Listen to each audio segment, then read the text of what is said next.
আসসালামু আলাইকুম, স্বাগতম মাই ক্লাসরুমে। মাই ক্লাসরুমের এখনকার আয়োজনে থাকবে ৩রা ফেব্রুয়ারি ২০২৫-এর জন্য ডেইলি কারেন্ট অ্যাফেয়ার্স। শুরু করছি, সাথেই থাকবেন। আজকের প্রথম প্রশ্নটি হচ্ছে, বাংলাদেশের একক বৃহত্তম দ্বিপক্ষীয় উন্নয়ন অংশীদার কোন দেশ? সঠিক উত্তর জাপান। জাপান হচ্ছে বাংলাদেশের একক বৃহত্তম দ্বিপক্ষীয় উন্নয়ন অংশীদার। পুলিশ সংস্কার কমিশনের প্রধান কে? সফররাজ হোসেন। সম্প্রতি ইসির নিবন্ধন পাওয়া নতুন রাজনৈতিক দল কোনটি? Bangladesh development party. মাধ্যমিক ও উচ্চশিক্ষা অধিদপ্তরের মাওসি নতুন মহাপরিচালককে?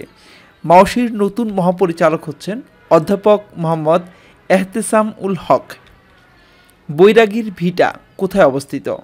বৈরাগীর ভিটা অবস্থিত মহাস্থানগড়। সিরিয়ার বর্তমান অন্তর্বর্তী প্রেসিডেন্ট কে? আহমেদ আল শারা। বিশ্বে রিও ভাইরাস প্রথম শনাক্ত হয় কোথায়?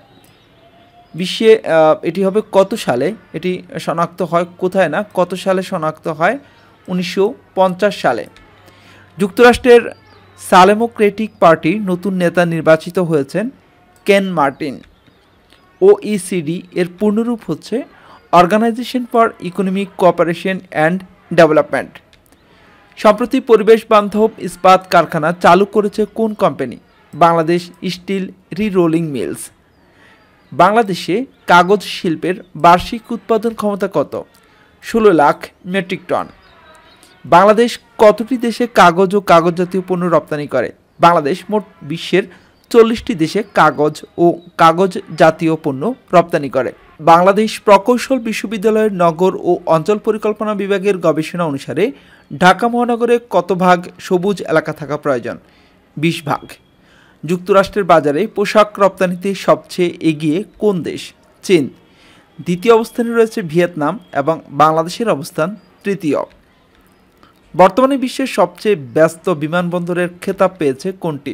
দুবাই আন্তর্জাতিক বিমানবন্দর। কানাডা ও মেক্সিকোর পণ্যের উপর যুক্তরাষ্ট্র কত শতাংশ শুল্ক আরোপ করেছে? মোট 25%। 4 ফেব্রুয়ারি 2025 থেকে এটি কার্যকর। বুড়িমারি স্থলবন্দর কোন জেলায় অবস্থিত? লালমনিরহাট। এবার আমরা কুইজ দেখব। বাংলাদেশ কাগজ শিল্পের বার্ষিক উৎপাদন ক্ষমতা কত? প্রশ্নটি আজকের টিউটোরিয়াল থেকে নেওয়া হয়েছে, তো আশা করছি আপনি যদি মনোযোগ দিয়ে দেখেন তাহলে উত্তর দিতে পারবেন। 4টি অপশন থাকবে আপনার জন্য।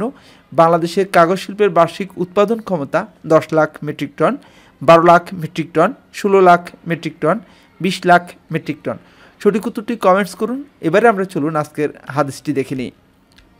রাসূল সাল্লাল্লাহু আলাইহি ওয়াসাল্লাম বলেন, যে ব্যক্তি চায় তার রিজিক বৃদ্ধি করা হোক, আসলে আমরা সবাই চাই যে আমাদের রিজিক বৃদ্ধি করা হোক এবং তার আয়ু দীর্ঘ করা হোক, সে যেন তার আত্মীয়তার সম্পর্ক বজায় রাখে। যদি আমি আমার দীর্ঘায়ু কামনা করি এবং চাই যে আমার রিজিক বৃদ্ধি করা হোক, তাহলে আমার আত্মীয়তার সম্পর্কগুলি বজায় রাখতে হবে। এটি সহিহ বুখারীর হাদিস নম্বর 5985। আজ এ পর্যন্তই।